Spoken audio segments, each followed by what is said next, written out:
Badakit oso gaizki abesten detela, baina, bueno, gaizki ez. Gaizki baino okerro. Baina gaur egun, adimen artifizialari esker, Joseba Arginanok ere ondo abestu dezake. Beraz, entzun.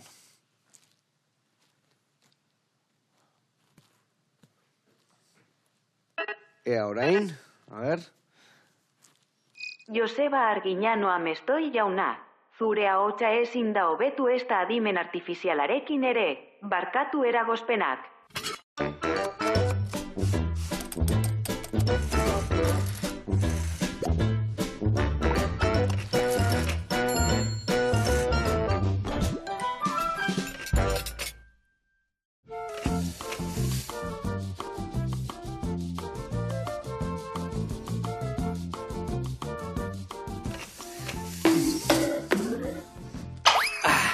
Ai, ama, adimen artifiziala konpontzen nahi nintzen.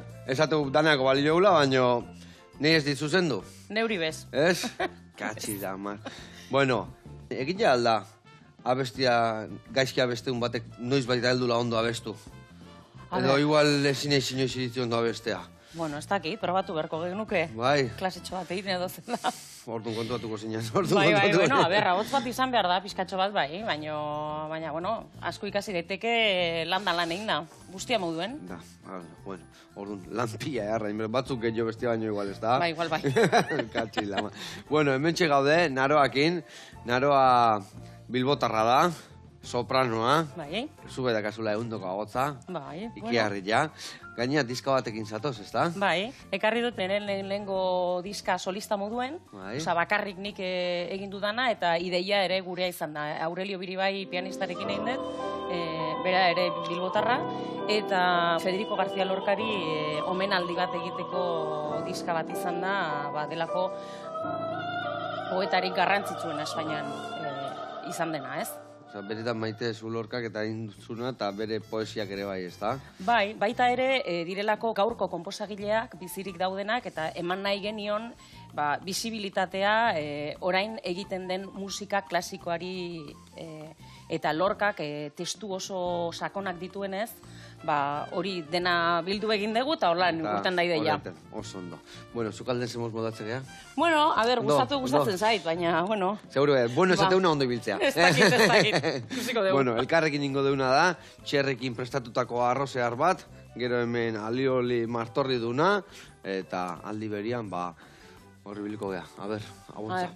Berotu inbiar dugu, ez da? Bai, berotu, a ber. Ba. Arrautza hori horretako nada. Menle, guantxe gator,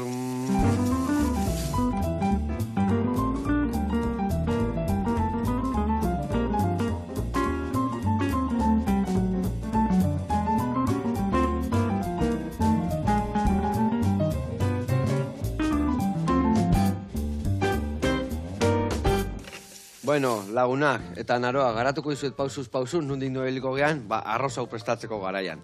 Hemen ikuste zuen bezala, txerrikila askau, baino txekorra muturra ere, bai. Eta ingo deuna lehen da bizi, bai irugilarra, bai mutxurrak eta bai belarrik, prejitu pixkat, bazterren utzi, eta gero ingo deuna da, barazki goxatu, erdin. Tipulina eta baratzuria. Tipulina eta baratzuria pixka goxatzean ian, berta, botagoitu barren gorrik, bueno, kasuntan portobeluak, eta bertan, perretxiko goxatuta daudenean, ingo deuna da. Arroza bota, nakaratu pixkat, piperrautza bota, bi huelta eman, eta piperrautza inberdena pixka zukaldatu, baina ez du errebiar, bestela amargatu iten da. Eta gero ingo deuna da, salda bota, gatza eta goxatzen utzi. Eta hori izango da arroza.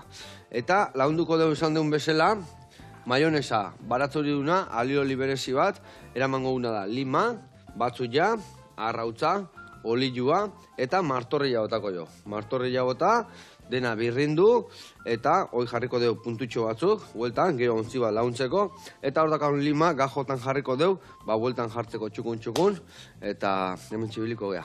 Hotza gora, bera, hotza gora, bera. Hori da. Kostatuko zaite, me katxila amarre. Bueno, hau esan da lanian jarriko gea. Nitxarrekin mosten eta prejitzen jungo naiz, eta zu adibez hemendikan atea, lau baratzuri ale, bertan prejitzeko, eta goi ikusiko tipulin emango izuztela bukatzezunian, bale? Primeran. Bueno, diskakin etorri za. Noiz kaleratu duzu diska?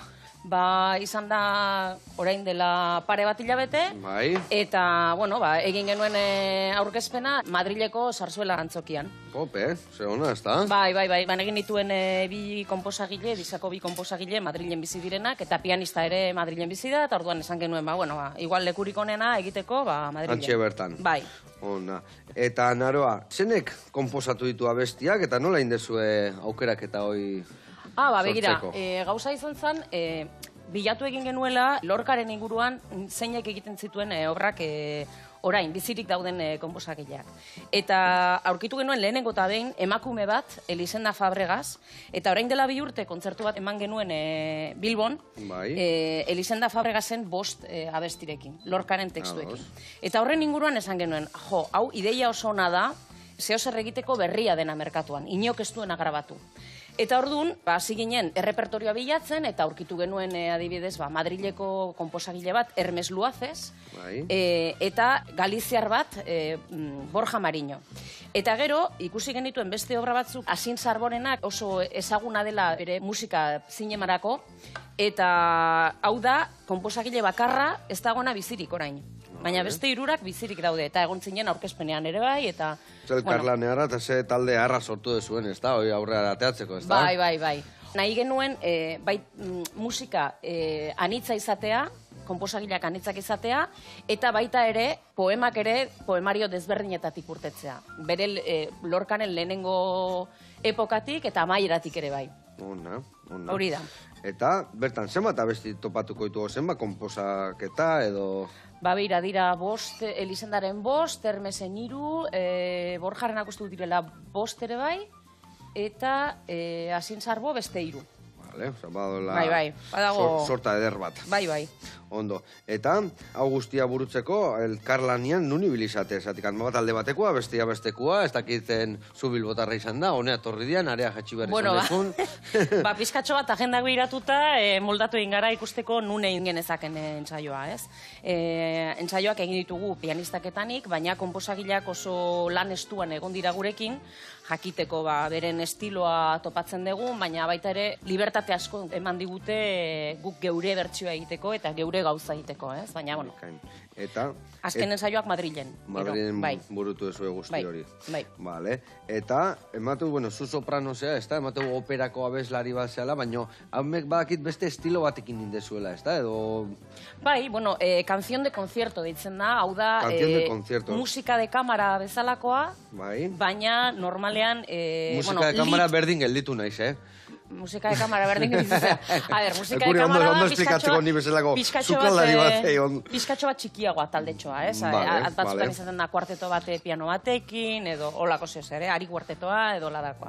Eta kasu hontan, da, abeslari bat pianoarekin. Osea, atmosfera oso intimoagoa da, eta normalean poesia oso sakonak egoten dira hor, ze piano eta abotza bakarrik egotean garrantzi handi hartzen du tekstuak. Mados.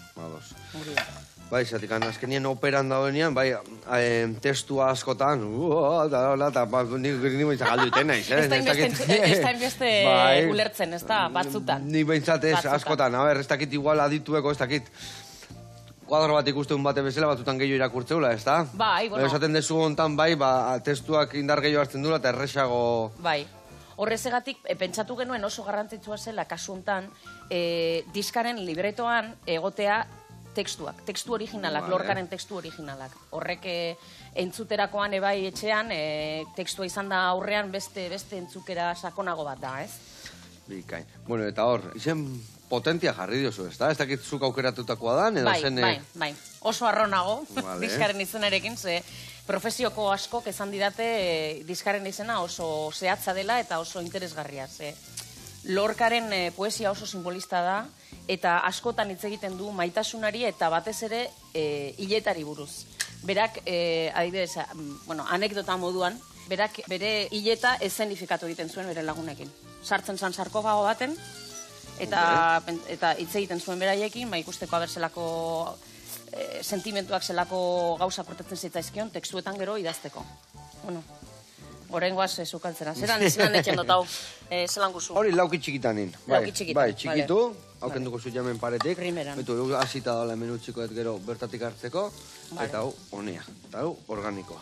Bueno, eta zenbat denbora kostatute zuen hau hasi eta bukatu arte eta lanien da elkarlanen da ez dakit aurreratzea asko ibilizeaten edo... Bai.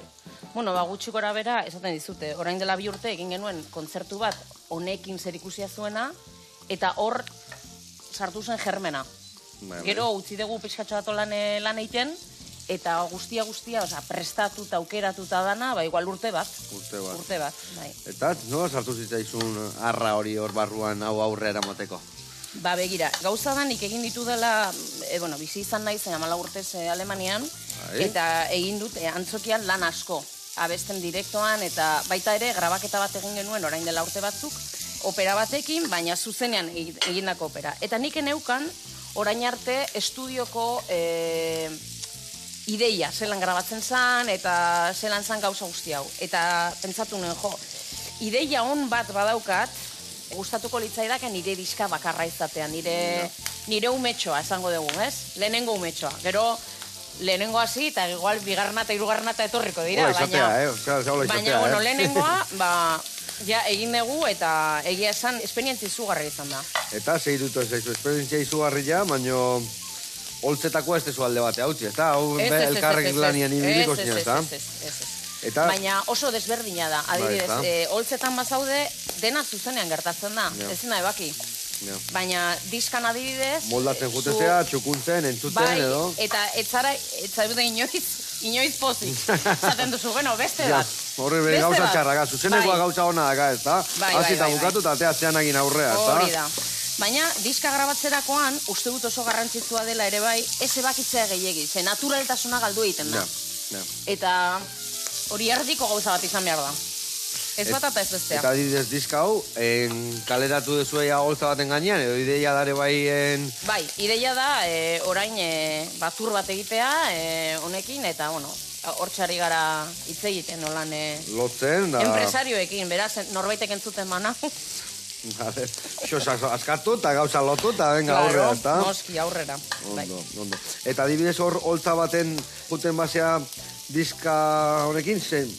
Pianista zuzenian egongo da, eta zu bio bakarrik egongo zate? Bai, bio bakarrik. Normalean azaldu egiten dugu pixkatxo bat, programa, eta hori danaz, publikoari gustatzen zaio, jakitea zer egiten dugun, zer gaitik egiten dugun, edo ze trasfondo dagoen horren atzean, ez? Baina, bai. Egia da, kontzertuak ez direla diskako programa guztia, baizik eta nasketak. Diskako zehozer, eta beste gauza bat. Baita ere, jendeak diska entzun duenak, zehozer berria izateko bai kontzertuan, ez? Zizan behar du, hor badaude talde batzuk ez da. Jendeak asko gustatzen taldea entzutia, baina gero kontzertura junda, esaten desuna zuk ez da? Claro. Ez da dira eta inbeste gustatu. Nobedadia hon behar da. Dena berdina entzuma dezu, esaten duzu, horretarako diska beba dekotetzen. Esan dezu, zuzenekoak euki berdu beste ikutu bat, ez da? Bai, egie da. Naiz eta zuzenekoa beti da zuzenekoa. Ez dakit inoiz behin ikusi baduzun opera bat telebizatik edo gero antzokian, eta oso gauza ezberdina da. Eta zer euki berdu hor pixu gehiago holtza gainean? Teknikak edo emozioak edo... Biak. Nik esango nuke bururik gabe ez dago burua eta bihotza biak. Teknika oso garrantzitsua da, bestela gauza batzuk ezin dituzu abestu. Eta emoziorik ez badago, aspergarria da. Beraz, biak. Ondo. Bueno, hemen, kusezu, lehendabizi irugilara gordinik antzeola, indeu ondo pregitu. Epa, bizirik handao. Oazen barra. Eta, behin, hoi dakaunean, hau, botako deu, hueltatxo bat emango jau, eta baztertu ingo deudana, geho barazki gozatzen jauteko, Baina igual, lehendabizi ingo deuna da, erreportai bat ikustea jungo gea. Epa, behitu hau aura. Aia, ama. Ingo deuna zehazki, kuarto de kiloa jungo gea, kuarto de kilo Gasteizen dago, eta bertan, asilak ikusiko ditugu. Ze garrantzitsua dira, gaina gaur egun giota asigillo jate ditugu, eta nola kudeatu, eta zeintzu dauden puri-purian. Goazen bertara.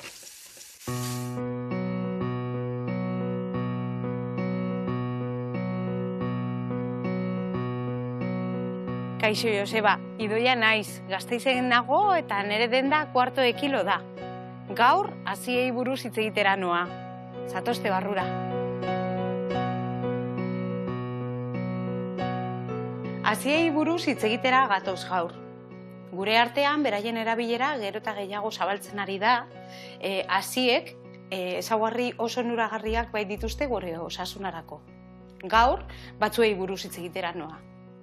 Gaur egun, txiak gero eta arrakasta gehiago lortzen ari da, eta guk ere dendan, hasien artean gehien saltzen dugun bat da.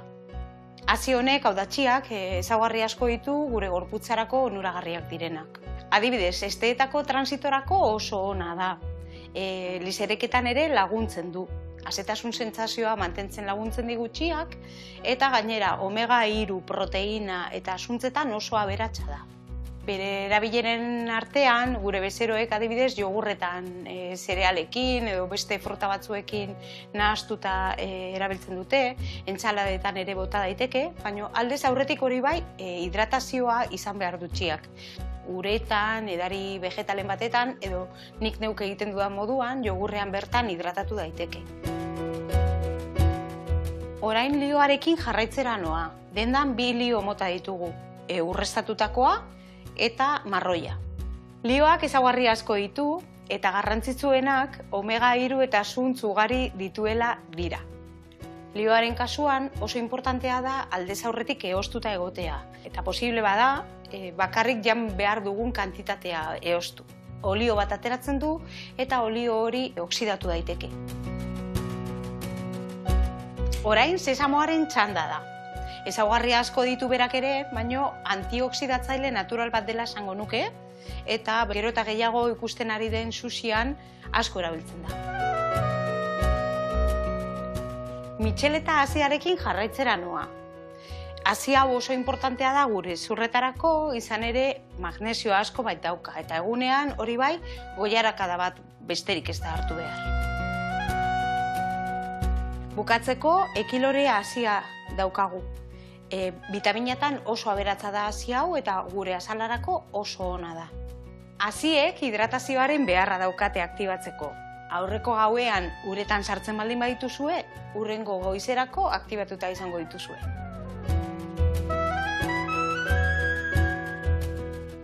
Beno, Joseba, Asien inguruko informazio gehiago nahi izatekotan, hemen txenago 1/4 kilon Gasteizen. Ondo izan eta mila esker. Hau paidoia eta mila esker. Egia esan, gaur egun, hasi gehiago jateitugu desberdinak, kanpotik etorritakoak, eta ze garrantzitsua batzuk ezetasun eman bertzaiela, beste txikitu inbiardia ondo lizirgita ondo iteko, eta egia esan animatu jatea, esan duen bezala, propiede asko aska, eta lagungarriak dira. Ahotsantzako ere ongo jaki gola berezia izatezuna, honekin, bai, honekin ez, segun ze... Bai. Esango dugu adibidez, pikantea ez dela osona. Ez, beti hidratazioa pilo bat egon behar dela, urrasko, adibidez, barakatza edo kipula osonak dira antibiotiko naturalak direlako, gaixorik bazaude, horrelako gauza, jengibrea, horrelako gauza. Martorriare bai izango da orduan, ez da? Hori da.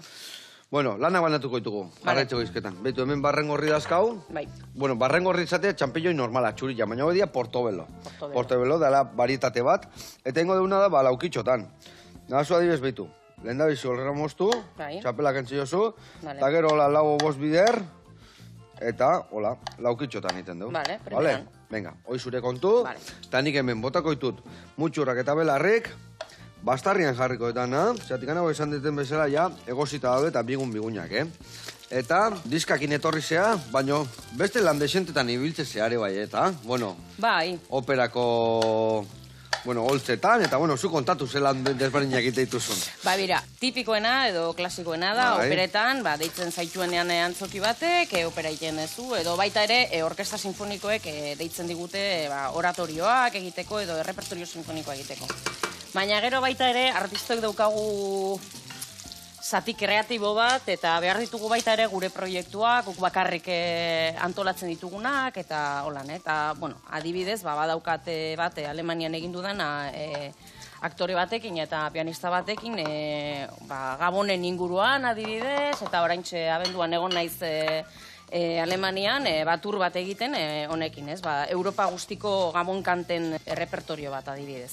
Edo eta beste bat daukate Arriaga Antzokian egin genuena eta aurten ere errepikatuko duguna tangoarekin. Baina tangoa klasikora eraman da. Bandoneonista batekin, baina nik abesten ditudan obrak beti klasikoruntztoaz. Beraz, gauza asko moldatu daitezke, baina beti zure abotzarekin, ez? Eta hor adibidez holtza gaina jotzen zenean, transformatu itezea, gora etortzen zea, hor plazandre izan biarra, bai, hombre, noski, zu moduen. Bai. Zu moduen, hau bai eskenatoki bat da. Osea, que bai, ni, a ber, nire bizitzan igual pizkatxo bat lotxatiagoa naiz, baina, bueno, eskenatokira igotzen naizenean beste pertsonai bat naiz, beraz, egin behar dudana, naiz ni. Bai, beste pertsonai da, baina, bueno, zure ikutuak ine bai, ez da? Hombre, bai, noski, azkenean zure bizitzako gauzetatik ateratzen duzu zelan egin pertsonaia, ez da? Baina pertsonaia adibidez, batzutan izan daiteke ez daukara zerikursirik zurekin. Eta nun pasatzezu hobeto? Zure ikutuak anian, o beste pertsonaia batian sartzean ian, edo? Beste pertsonaia batekin sartzean. Bai, hausnarketa asko zere sakonago egin behar da, eta asko bilatu egin behar da, nondik atera errekurso hiek, zureak ez direlako. Eta askok izaten du, eta kasuela pixka atola diba fama pixka ez da?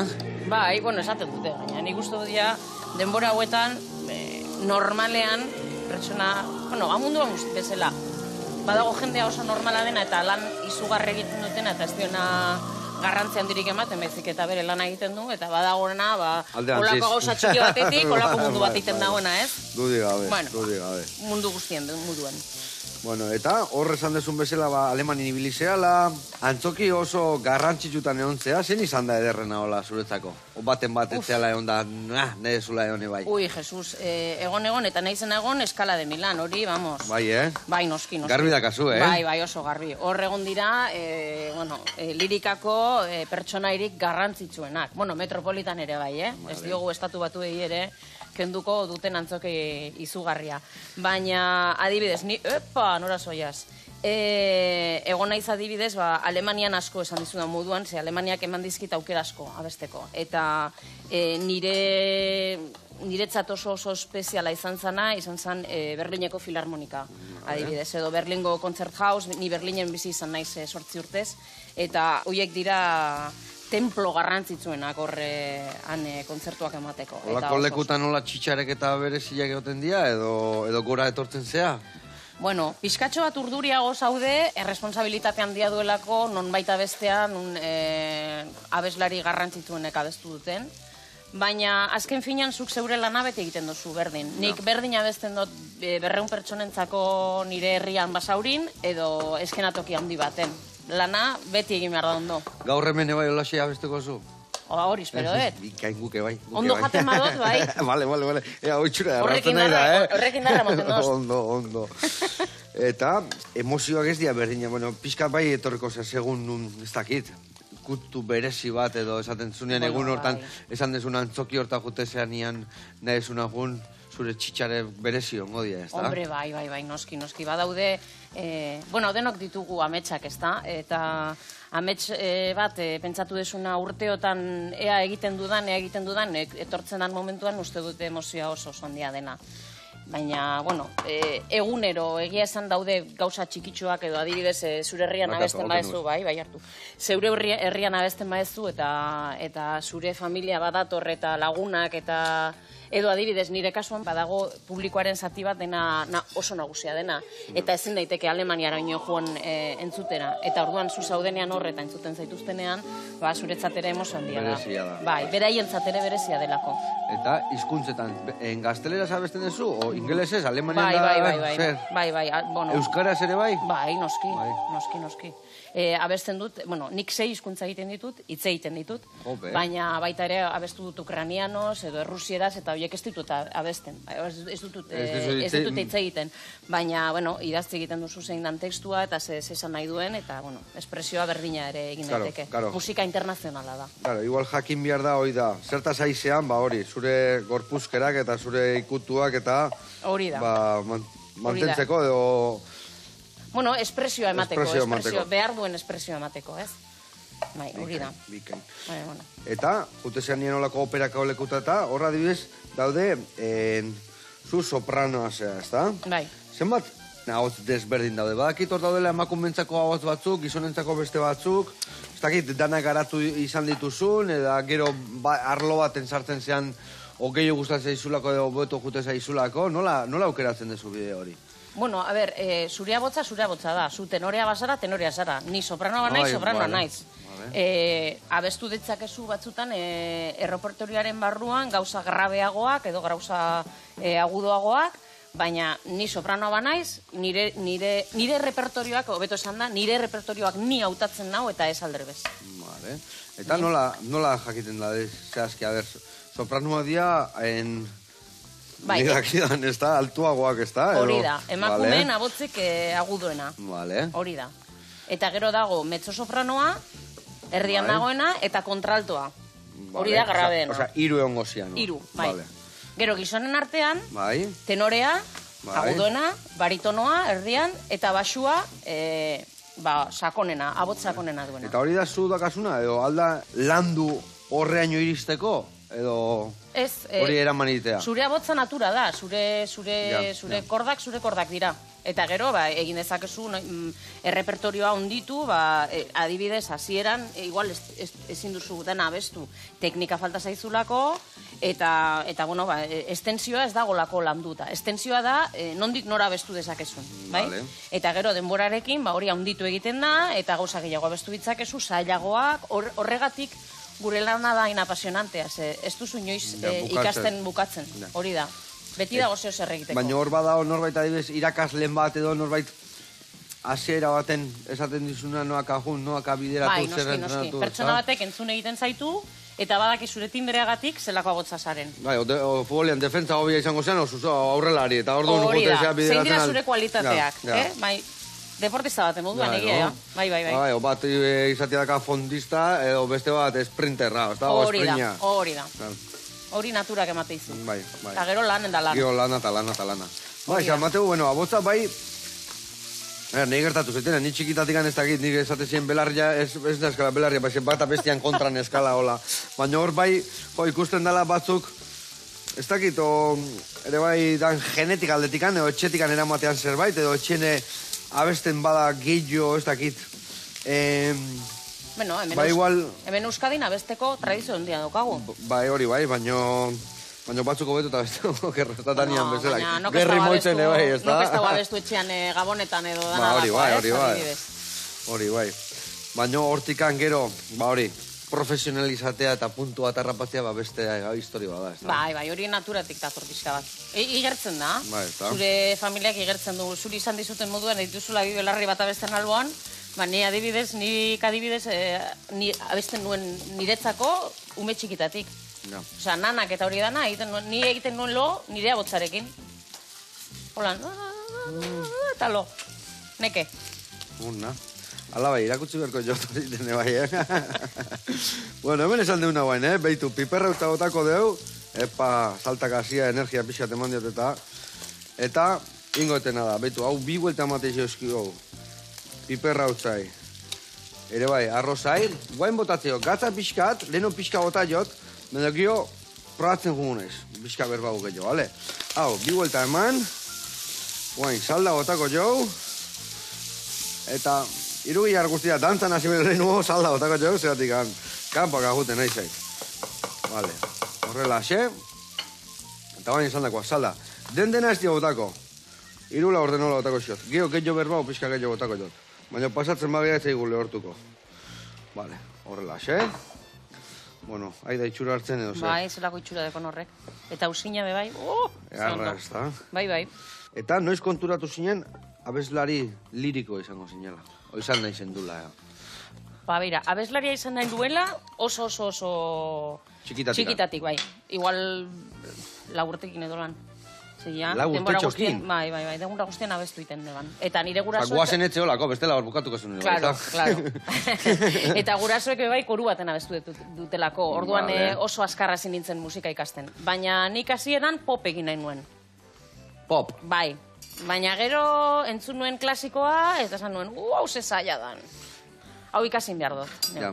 Eta erronka gehiago jartzen badezu. Horre pizkatxoa gusanilloa, eta holan 16 urtekin hasi nintzen klasikoan, eta orain arte. Ze ona. Eta, guain aldatuko zenu, guain pop pixkate bai abesteko zenu, edo? Gero eta gutxiago gustatzen Gero eta gutxiago. Bueno, uste dut bai, ni 80ekoa naz, eta 80etan popa beste gauza bat zan. Gaur, bueno. Eta orduan gaurko musikataz ze pentsatzen duzu?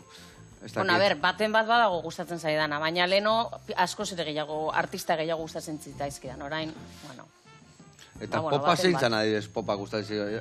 Spice Girls da horiek zian hori. Hombre, ez, Jesus, Maria. Hori zer da. Bueno, bizkatxo bat altua, ABBA eta olako gauzak adibidez, eta Queen eta heavy metale bai entzun dut, danetarik. Bueno, hemen hau dijoa, txirek itxarrak hain behar du, niten detena arroza iteko da, 5 minutu guain, emateot energia desentea. Vale. Guain, erreportaia ikusiko dut, emango dut 5 minutu energia xoabeo. Eta gero emango dut berriro energia pixkat, lehortzia, reposo pixkat, eta arroza listu dakau. Hemen 8 minutuan jaten inbera. Arrozan garrantzitsuena izatean da, jendia zai hon behar dula eseita. Gaten askotan arroza itezu, hemen 8 minutu iritsi dia, 20 minutuan jaten egon bergea, eta gero ez, maira, eta ai eskoa garbitu, eta ai bestiain, da bestia, eta 30 minutuan eseitzez, eta pixka pasein zaizu, eta pasein zaigu eseitzeko ordua. Ordua, hori da. Bueno, guazen, aiorana, aiorak gauza bikainak iteizkigu, gaurkoan badator, hola inditu gauzatxo batzukola zu eman da etxien usai errakoteko? Kusiko zu eze gauza hona, guazen ikaste.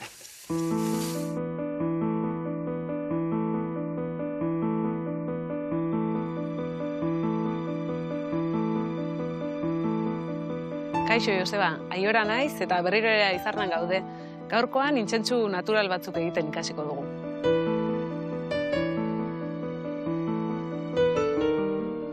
Bueno, gaurkoan egingo ditugun intzentsu kono hauek egiteko, erabiliko ditugun osagaiak honakoak dira. Zerrautsa, egur zerrautz ondo xehetua, maizena irina, potazioaren nitratoa, ura, eta gero aromatizatzeko bukaeran alkola eta olio esentzialak erabiliko ditugu. Bada beste aukera bat, eta olio esentzialikan erabili gabe egin daitekeena. Kasu horretan, zerrautsaren kantitate erdia erabiliko genuke, eta beste kantitate erdi hori belar xehetuekin beteko genuke. Belar xehetua hauek landare usaintsuenak izango lirateke. Ikusten duzuen moduan, erabiliko ditugun osagaiak oso eskuragarriak dira. Akaso, potazioaren nitratoa da osagai arraroena, baina jakin dezazuen normalean drogeriatan saltzen dutela gaur egun ere. Gaur egun agian, intzentsuak etxe aromatizatzeko erabiltzen diren arren gehien bat, betianikan erabili izan dira zeremonia eta ritual desberdinak egiteko. Euskal Herrian bertan, guk ikusi izan dugu, nola erramu osto lehorrak erre izan diren baserrietan, ekaitza gelditzeko eta beste hainbat zeremonia motatan ere bai. Elizan ere gaur egun oraindik ikusi ditzakegu, nola erretzen duten intzentsua.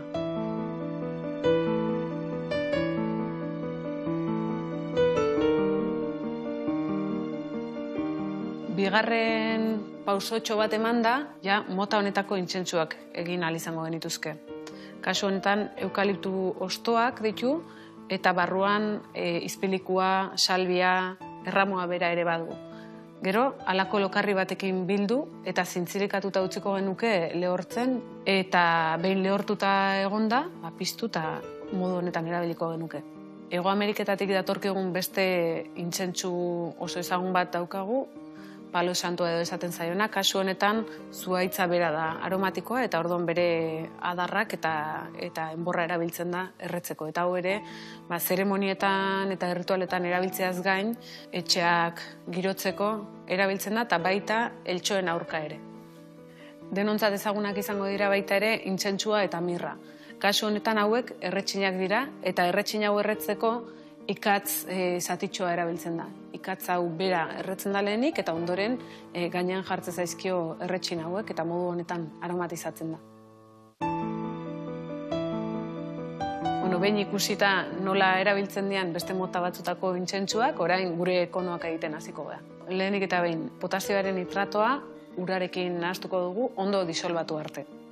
Potasioaren nitratoa edo salitra ere deitzen zaio, osagai kimiko bat da, non erabiltzen den pospoloak eta pizteko su hori emateko. Eta kasu honetan gure intzentsuan pizterako garaian uniformetasun bat bezala emango dio. Hori espaldin genuke erabiliko, intzentsua behin eta berriz piztu beharko genuke. Txispa hori faltako litzaiokelako. Urrengo pausoa, maizena irina urarekin nahastea izango da. Pixka bat disolbatu eta ondoren lapikora pasako dugu eta berotasuna emango diogu. Irakin arte edo gainean egongo gara nahazten, gel moduko bat bezala geldituko zaigu, eta hau izango da guretzako intzentsurako aglutinantea. Honek lagunduko dugu zerrauts guztia eta osagai guztiak ondo konpaktatuta gelditzen. Aurretik prestatu dugun potasio nitratoa eta uraren nahasketari gehituko diogu, biak ondo batuko ditugu eta ondoren zerrautsa gehitzen joango gara. Eta olio esentzialik erabili behar espaldin badugu aromatizatzeko, momentu honetan gehituko genioke. Zendabela rusaintxu xehetuak ere. Eta behin, eskuekin ondo moldatu daiteken pasta badaukagunean, kono forma ematen hasiko gara. Palillo batekin, goitik bera zulatuko ditugu, tximini bat bezala emateko, arnaz bide bat bezala emateko, eta modu honetan hobeto erreko dira gure intzentsuak. Eta leku bero batean utziko ditugu lehortzen. Eta garrantzitsua da azkar lehortzea. Bestela lizuna ateratzea posible delako. Pare bat egun pasa ondoren aromatizatu egingo ditugu. Horretarako, alkohola eta olio esentzialekin egingo dugu nahasketa, eta bertan murgilduko ditugu intzentsu kono hauek, ondo guztiaz goiti beraino, eta beste egun batez utziko ditugu lehortzen. Gaurkoan, hiltze usaintxua, patxulia eta kanela erabiliko ditugu. Baina, bakoitzak aukera ditzala gehien gustatzen zaizkionak. Eta erabiltzeko preste egongo dira.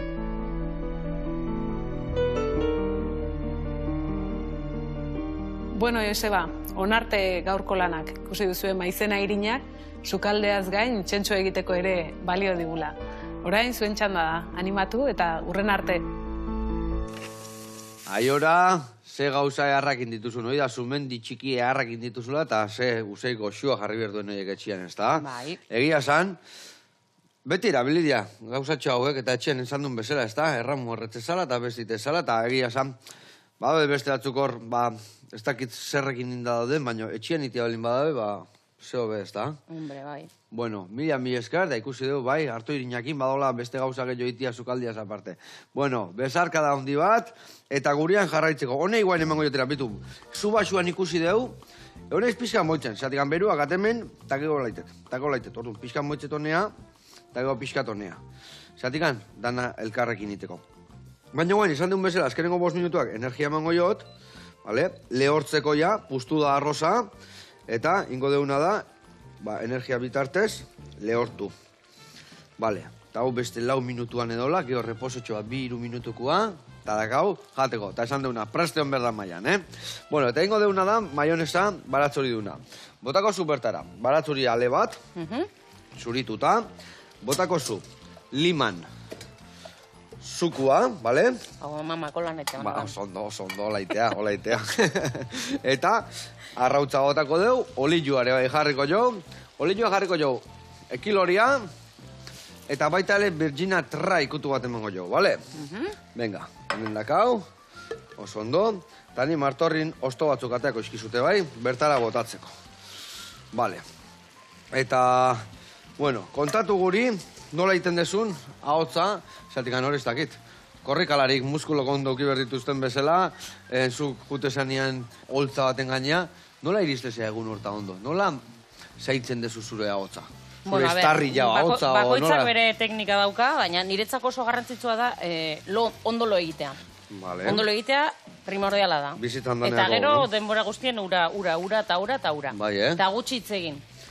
Eta gero, hoi batzuntako zaila izango zan, Bueno, zuretzat niretzat bai, uste baietz. Baina, gero, eskenatokira igo baino lehenago, pixkatxo bat berotu, arnazketa pixkatxo bat egin, dena egoteko bere, tranquile egoteko, baina kontzentratuta, eta gero baita ere, ahotsarekin, ez dakit, ejerzizio batzuk, eskala batzuk, eta holako zeo zer. berotu egiteko eta ez joteko lan hotzean. Eta ariketa horiek, beroketa ariketa horiek, nola lantzen dituzu, zer da, nola... Ba, adibidez, bokal batzuekin, ioi, edo errearekin, horrelako gauzekin. Eta zenbat beroketa bihar dezu, zenbat denbora egon bihartzea horra berotzen Ba, denat? nien naiz oso fan egitea beroketa gehiegi. Ba, ez da? Niretzako 5 minutu Nahiko. edo 10, igual, baina gehiago ez. Ba, Abotza ere ez da nekatu behar, osea, erreserbatu egin behar da, eta ondo iritsi, ez behar da? denerako, hori da. Ni anaiak inda pelota jolasten ditzenean berdin egiten nu, jendia, beroketa, eta zea, beroketa pelota partido azteko, zer dipatxetan, energia galtzen nahi naizela, Claro. Gio, 22 tantu esin iritsi. Zuek adibidez, berotzen dezu, aztezea holtza gainen, eta zenbateko iraupen aukitzen dute sesio hauek? Zatik, horra beste non balin basot denbora askore bai, urratuko zaizu Claro, ez da? hori oso desberdina da. Adibidez, oratorio bat gutxi gora bera, ordu bat eta erdi edo landa, baina opera bat izan daitezke 3 ordu. 3 ordu geldiu gabe, une oro? Bueno, zu bakarrik ez zaude, beste pertsonai batzuk ere daude, baina bai, izan ditzakezu, adibidez, 30 minutu gelditu gabe, eta gero beste solista bat etortzen da, eta duo bat abesten duzue, edo dana dalakoa. Osea, que... Lana da, bai. Lana da. Bueno, hor itxura hartzen nahi da, Hemen maionesa aiteko, beitu. Vale. Arrautza botako deu. Bai. Vale. Hemen ingo deuna da. Zan deuna, olio virginan txorrota da bate bai. Zapore horre aukitzeko. Eta guain, ekilorea. Eta guain, birringailua barrun sartu. Gatza bihar dugu, Aztu intzaitela jartzia. Gatza jarriko jogu ere bai. Barroa nio sartu indezu maionesa, no zono. Bai, noiz edo noiz, Bera nio sartu eta ez moitu. Bai, atako zaizu, seguru baiet. Bueno, zuk ondo abestu eta listo, ez basaiz bat. Bai, nire abestea da, Nire abestea da. Ekin horrei. Vale. Eta irrikitan gaude zuri entzuteko. Gaur egun badator da, zoze abestuko iguzu, ez da? Bai, noski. Orain zaratarik ez dagoenean. Bai, hori da. Geldigu gabe eman. Oso ondo. Bueno, eta... Zer abestuko dezu? Ba, begira, prestatu dut. Diskan esan dizudan moduan, lorkari buruz egin diogu dizka, ezta? Eta pentsatu dut, Gipuzkoan ere badaukazuela poeta oso garrantzitsu bat, Xabier Lete alegia. Bai, haundilla. Ezta? Oihartzunekoa uste dut, ezta? Bai. Hori da. Eta, bueno, beraren gauza bat prestatu dut, eta, bueno, entzuten dezuenean, denok jakingo dezute ze abestidan, oso ezaguna delako. Bikain. Bueno, nik hartuko eta hause. Hemen esan deun bezala, betu hau ja, reposuan zaita dago. Eta, hau ondo reposatzeko, ingoetena da nik bero guztik ezazeatzeko. Eta, ongi gelditzeko, hemen txeutziko dugu.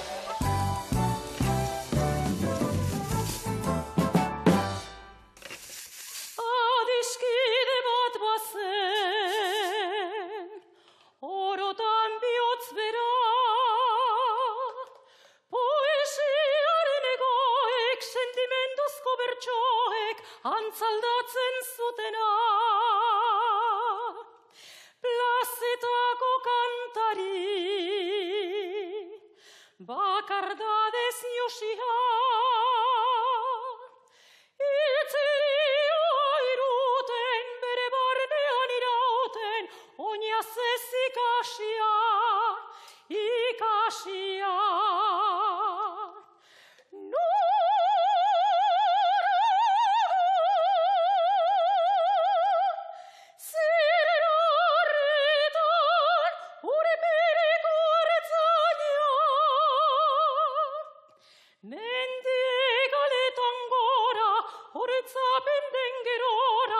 Iesetan joan intzana,